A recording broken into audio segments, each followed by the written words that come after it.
As part of our celebration of the anniversary of the Americans with Disabilities Act, or ADA, we're interviewing people with disabilities to learn about their experiences and communities. Thank you, Stacy, for taking time to talk to us today.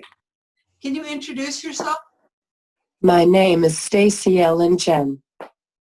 I'm 35 years old and live in Oshkosh, Wisconsin. Due to complications during birth, I have athetoid cerebral palsy. I've used an electric wheelchair since I was 2 years old, and I use an app on my phone to communicate. I have a degree in journalism from UW-Whitewater. With the help of caregivers, I live in my own apartment and am able to live a pretty successful life.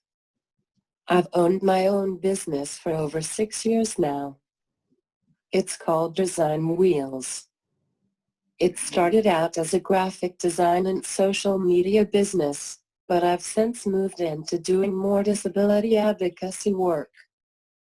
I'm independently contracted with an organization called In Control Wisconsin, which supports and promotes self-determination and self-direction for people with disabilities.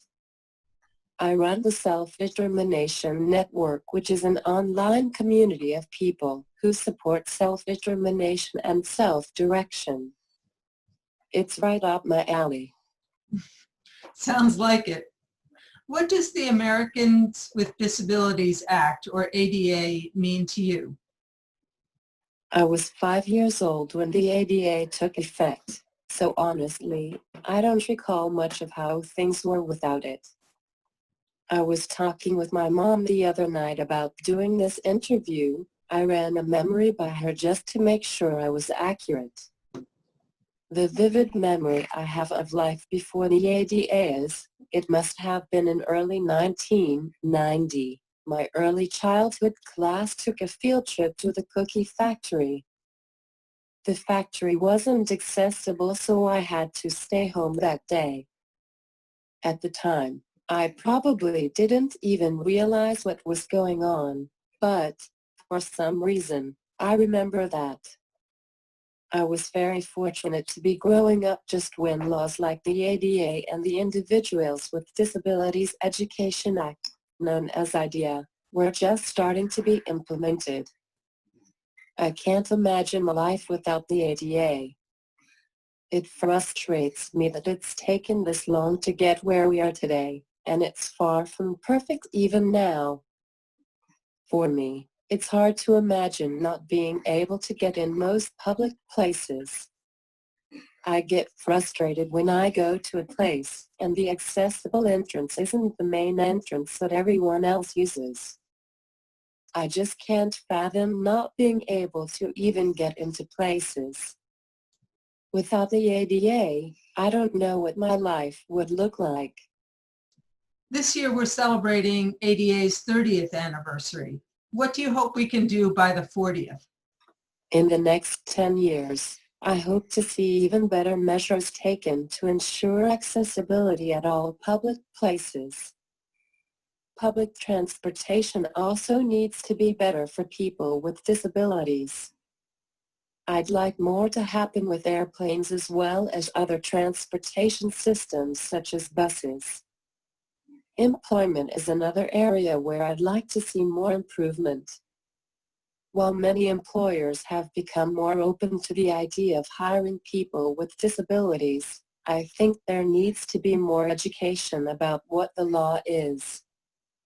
Those are just a few of the things I'd like to see happen in the next 10 years. What does the word community mean to you? To me, community means the place where you live and the people who support you. While a specific geographical place often is used to define a community, I believe it's about the people. You can be part of many different communities. I'm fortunate to be part of several different communities.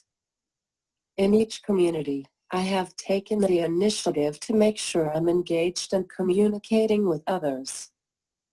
In most of my communities, I feel welcome and accepted. and the ones I feel on the outside edge of. I do everything I can to fit in.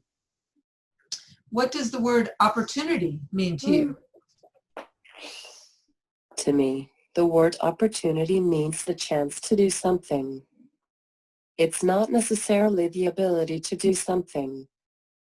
Unfortunately, it's not the case in every situation, but abilities shouldn't prevent a person from having opportunities.